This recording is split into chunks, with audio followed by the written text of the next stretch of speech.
Vamos começar? Eu já comecei e fiz um vídeo de 11 minutos, gente, mas aí acabou a bateria do microfone e eu tive que recomeçar. Então vamos recomeçar. E eu quero começar esse episódio falando que vim de uma cidade de 3.500 habitantes. Vocês vão entender porque eu estou falando sobre isso. Minha bela cidade chama Ibitura de Minas. O significado deste nome, né? Segundo o que eu aprendi na escola, era cidade rodeada por montanhas, né? Esse nome vem aí, acho que de alguma origem indígena, pelo que me ensinaram também. E aí eu queria começar falando sobre este fato de eu ter vindo de uma cidade que tem 3.500 habitantes, porque eu acho que a galera tá muito conectada virtualmente e perdeu um pouquinho a noção da realidade. Vou dar uns exemplos aqui que aconteceram no Big Brother. Não sei se vocês estão acompanhando o BBB desse ano, mas dentro do Big Brother deste ano, a galera está muito nessa onda de ficar falando de seguidores e banalizando um pouco essa quantidade de pessoas que tem.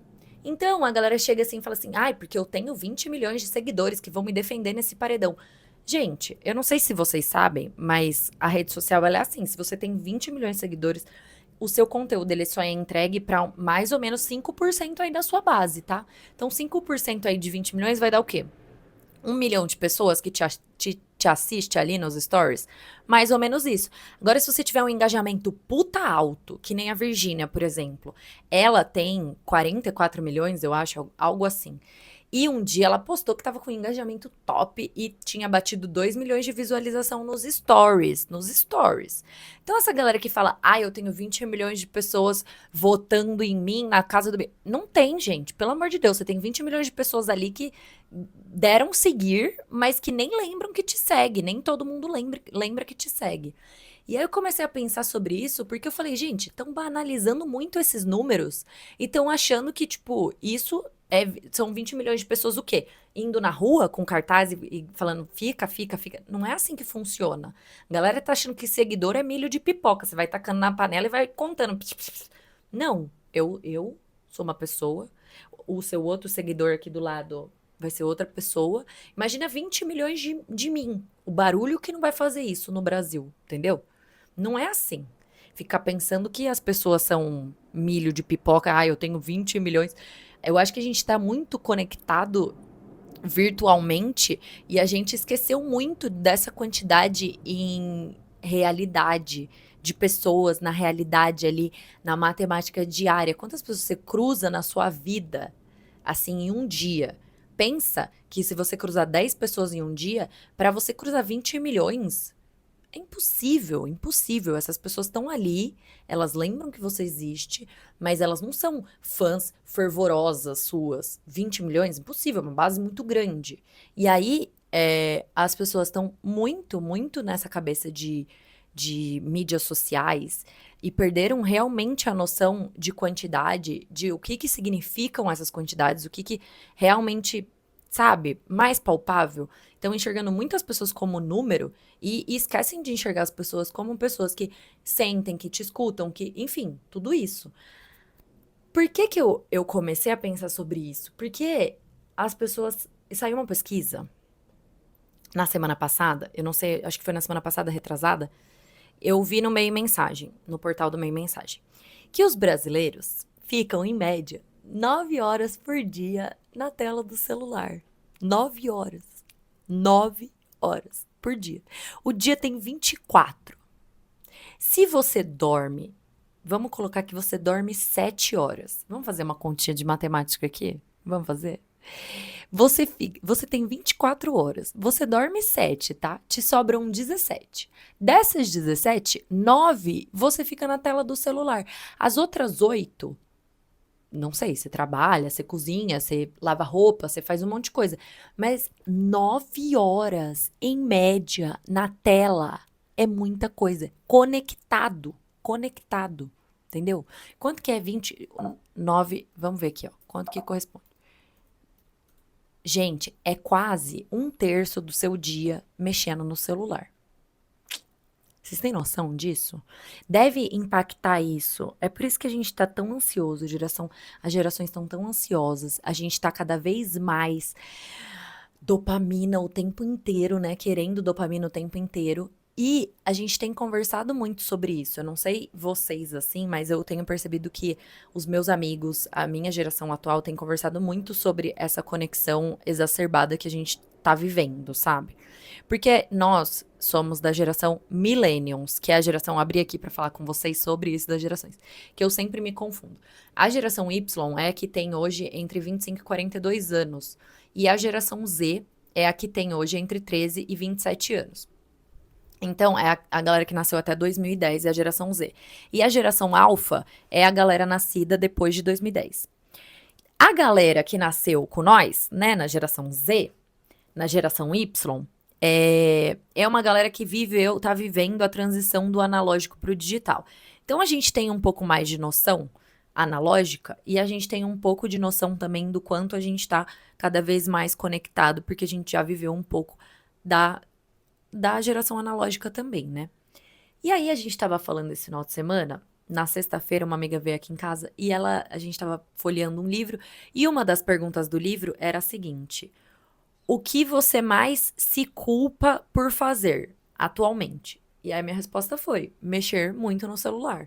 E de nós três foi essa a resposta. Tava eu, ela e o Diego conversando sobre isso. E as três respostas foram essas. Por quê? Porque a gente fica cada vez mais no celular. A gente tem essa noção, a gente se culpa por isso. Só que a gente tem que desenvolver estratégias para não fazer isso.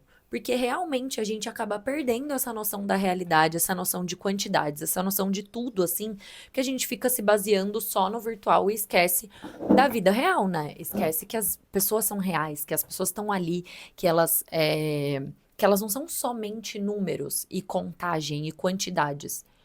Hum. E aí, eu comecei a refletir sobre isso porque eu mexo com redes sociais, né? Eu trabalho com as redes sociais da Arapuca e as minhas redes sociais. E eu percebi também que eu banalizo esses números. Por quê? Porque vou dar um exemplo para vocês. As minhas médias de visualização de stories, eu tenho ali 2.000 seguidores na minha rede pessoal. A minha média de visualização de stories é entre 150 e 180 pessoas dia me vendo. Só que quando esse número cai pra 120, 100, assim, eu sei que tem alguma coisa no meu conteúdo que não tá agradando tanto, mas às vezes eu fico pensando, tipo, caramba, caiu. Só que, cara, 100 pessoas me assistindo já é muita gente. Porra, você pensa, bota 100 pessoas numa sala. Toda vez que você vê que você acha que tá impactando pouca gente, eu até escutei isso num podcast um dia. Quando você achar que você tá impactando pouca gente, quantifica isso fisicamente. Quantifica isso fisicamente. Os Reels da Arapuca, por exemplo, média de visualização ali entre 800, 1.000 visualizações. Quando dá 500, eu fico, caramba, fudeu, deu 500. Por que que não tá entregando? Por que que não tá entregando? Ao invés de eu pensar, tudo bem, tem que pensar por esse lado também, porque eu crio conteúdo, tem que pensar na estratégia do conteúdo, tem que pensar. Só que ao mesmo tempo, você fica pensando, caramba, 500 pessoas, porra, um auditório cheio vendo o conteúdo aqui que eu fiz, entendeu? Não dá também pra você ficar, tipo, se matando o tempo inteiro por causa desses números de redes sociais que às vezes vão te dar um norte, sempre vão te dar um norte, na verdade, mas isso não pode te deixar, né, morto. E é isso que eu acho que me incomodou também, porque quando a gente começou a pensar, né, quando eu comecei a pensar nessa questão do Big Brother, eu pensei também da Vanessa, né, a Vanessa Lopes, que ela ficou lá há muito tempo, no Big Brother, dando um chute mental, né? E aí, essa menina, ela nasceu conectada. Ela é TikToker, ela fica o dia inteiro no celular.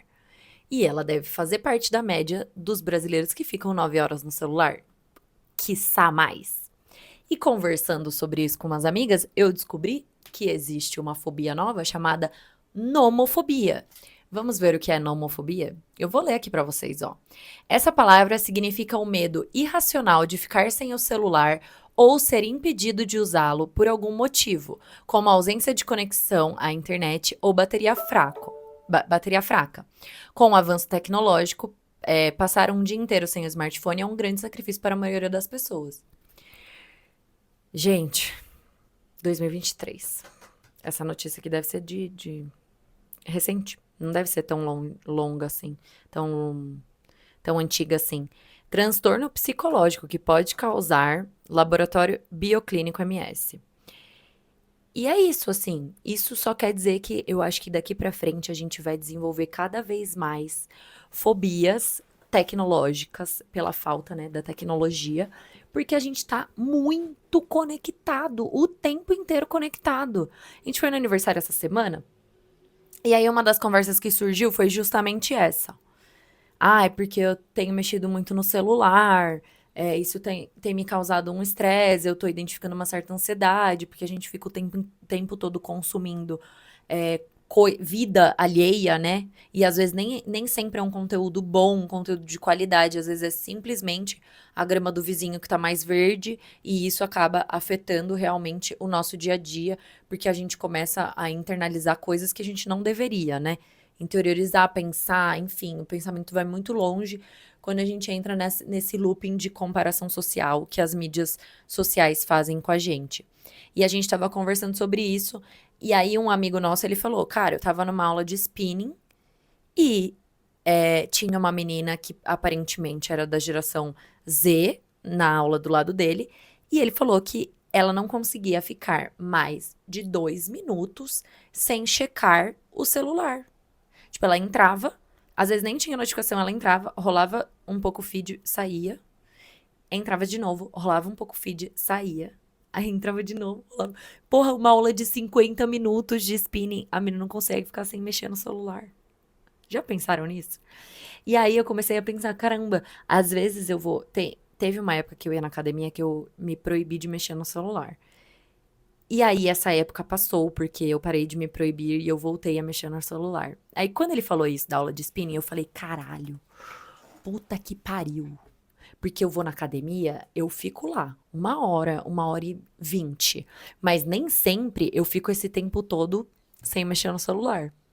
Muitas vezes, às vezes eu pego o celular pra entrar no Instagram e falo, não, não vou entrar, tô treinando. Porra, eu tô treinando, pra que que eu vou rolar o feed agora? Entendeu? Não tem nexo. Mas muitas vezes eu não tenho essa consciência de fazer isso comigo. Eu fico, ah, foda-se, vou fazer. Só que a gente tem que ter, né? Porque assim, a dopamina o tempo todo. E aí, será que alguma hora vai me dar uma nomofobia? Né? Tem que começar a pensar nessas coisas, porque a gente realmente precisa se desconectar um pouco do celular para viver a vida real, né? Para voltar a ter essa sensibilidade para o mundo real, para voltar a saber que 20 milhões de pessoas não são poucas pessoas. É muita gente de verdade. Mas tem essa noção de que não é porque eu tenho 20 milhões de seguidores que eu tenho 20 milhões de pessoas que me amam. Não é isso. Não é isso. Eu tenho 20 milhões de pessoas que me seguem, mas que não necessariamente consomem o meu conteúdo e sabem o que eu sou. Podem saber quem eu sou, mas o que eu sou nem tanto. É a mesma coisa da base que eu tenho ali de seguidores. Eu tenho 2.000. Só que a média de visualizações de stories é 150. Ou seja, a média de pessoas que me acompanham mesmo é mais ou menos 150 pessoas. E aí, o quanto que a gente vai se conectar cada vez mais, assim, virtualmente, e cada vez mais ficar dentro do celular, e cada vez mais viver essa tela dentro da gente e parar de viver as nossas trocas físicas e reais, né? E é um questionamento que eu me coloco também, gente, porque, de verdade, eu faço parte da média dos brasileiros que fica 9 horas no celular. Faço parte. E assim, por mais que eu trabalhe com esta ferramenta, eu trabalho com o Instagram, eu trabalho com o TikTok, eu trabalho com o Kawaii, só que também não dou muito foco. Eu trabalho com o. Qual outra plataforma que eu trabalho? LinkedIn eu uso mais no computador.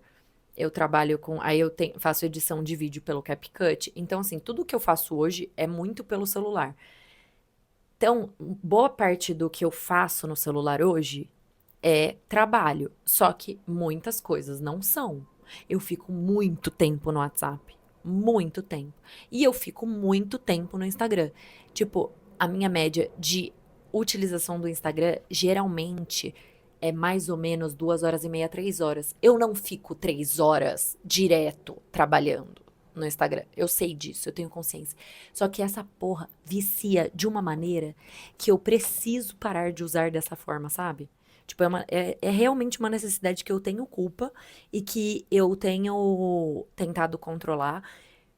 Principalmente com o método Pomodoro. O método Pomodoro, eu não sei se vocês já ouviram falar, mas ele é um método que me ajuda muito, né, nesse quesito, que tem me ajudado muito. Que é, você faz 25 minutos de foco para 5 minutos de desfoco. Tem até um plugin que você pode conectar no Google Chrome, que ele chama Focus To Do, e aí ele conta esses minutinhos pra você. Então você faz lá 25 minutos de foco total, sem pegar no celular, sem fazer nenhuma outra coisa que não seja realmente o que você tá querendo focar, e 5 minutos de desfoco. E aí nesses 5 minutos você tem que dar um biscoitinho pro seu cérebro pra ele entender que ele tá sendo compensado. Então, nos 5 minutos você pode mexer no celular, você pode ler uma coisa diferente, você pode levantar, tomar uma água, fazer um xixi, essas coisas. Então, esse método Pomodoro, ele me ajuda muito a não ficar muito tempo no celular. Porque deu 5 minutos, acabou. É aquilo, entendeu? É aquilo. Desliga o celular e volta pro foco. Aí você vai fazer o circuito de. Geralmente são 2 horas, então vão dar 4, né? 4 circuitos de 25, 5. E depois você pode fazer uma pausa maior, que é de 15 minutos. Aí você faz uma pausa maior, aí você toma um café, enfim. Esse método Pomodoro me ajuda demais nesse gerenciamento de tempo. Porque as redes sociais, ela é uma coisa tão doida que quando você trabalha com ela, você tem necessidade de, às vezes, filmar o que você tá fazendo pra mostrar que você tá trabalhando, entendeu? Porque às vezes você fica sumido das redes sociais e você trabalha com ela. Aí você tá ali sumido, aí você fala, caralho, não tô trabalhando. Porra, você tá trabalhando sim, só que você tá fazendo outras coisas, você tá fazendo coisas estratégicas, você tá mexendo em planilha, você tá mexendo em roteiro, alguma coisa que não seja, né, ali nos stories, você tá fazendo. E aí a gente fica tão pirado, noiado, que quantas vezes eu já não me filmei trabalhando pra também postar e ter um conteúdo. É legal porque é um conteúdo de bastidores. É muito legal. Só que ele não pode ser um conteúdo de culpa, né? Tipo assim, vou me filmar aqui só pra comprovar que eu estou trabalhando. Não, porra. Tem que ser realmente uma coisa de bastidor pra você mostrar o que você tá fazendo, mas não com o intuito de você mostrar que você está trabalhando. Entendeu? Porque a gente fica escravo mesmo da rede social, né? A gente fica escravo e a gente realmente perde essa noção do real. E a gente não pode fazer isso, né, gente? Tem muitas coisas que são essenciais no nosso dia a dia. Por exemplo, sair. A primeira coisa que você faz quando você acorda, o que que é? Eu sei que quando eu pego o celular, quando eu acordo e pego o celular, que é a primeira coisa que eu faço, quando é, né, a primeira coisa que eu faço, isso me gera muita ansiedade, gente. Eu não sei se vocês já perceberam isso em vocês, mas quando eu acordo e pego o celular e entro no Instagram, eu já fico, "Ah, meu Deus, que eu tô fazendo? Tipo, passaram 10 minutos, eu tô aqui, eu acordei, acabei de acordar e fiz isso? Pelo amor de Deus. Tipo, hoje eu não fiz isso, hoje eu acordei. Despertador tocou 6 horas. Eu levantei, vim com um café, eu li. Aí eu falei, não, vou pegar no celular só quando eu estiver indo pra academia, que foi 6:30 da manhã, já foi 6:40, depois de 40 minutos que eu acordei. Isso faz com que eu tenha uma manhã mais tranquila, que eu não acorde tão acelerada, já com aquele consumo de dopamina aí só rolando o feed sem ver porra nenhuma. Então eu já sei que essa estratégia é uma boa estratégia pra mim. Eu tenho tentado adotar, mas não é uma coisa que eu também sou completamente perfeita, porque não, eu acho que nisso eu tenho muitos defeitos e eu tenho muitas pessoas que falam, tipo, ai, você é viciada no celular. E realmente eu sou viciada no celular e eu sou viciada em telas de uma forma geral. Nem tanto em televisão, mas tipo computador, celular e Kindle é a tríadezinha perfeita. Saio de um, entro no outro, entendeu? E eu sei que é essencial a gente também se desconectar um pouco e sentir o ar lá de fora, ver a brisa passando, ver a árvore se mexendo. Então, eu queria conversar com vocês sobre isso, porque realmente é uma coisa que a gente tem conversado muito entre amigos e que eu sei que talvez sejam coisas que você também esteja incomodado assim como eu, mas temos estratégias para lidar com isso, né? É realmente a gente querer lidar com isso e começar, porque dá pra você acordar e ter regrinhas do tipo acordar e não mexer no celular, pelo menos pela primeira meia hora, ir na academia e não mexer no celular durante o treino, usar essa técnica do Pomodoro também, que ajuda bastante, pra gente realmente não desenvolver essas fobias, nomofobia, porque eu não quero ter nomofobia, não sei vocês, mas eu não quero. E é isso. acho que podemos encerrar aqui o episódio. Espero que vocês tenham gostado. Um dia espero que vocês possam conhecer Ibitura de Minas e ter noção de uma cidade que tem 3.500 habitantes. E é isso aí. Espero que vocês tenham gostado. Um beijo e até a próxima.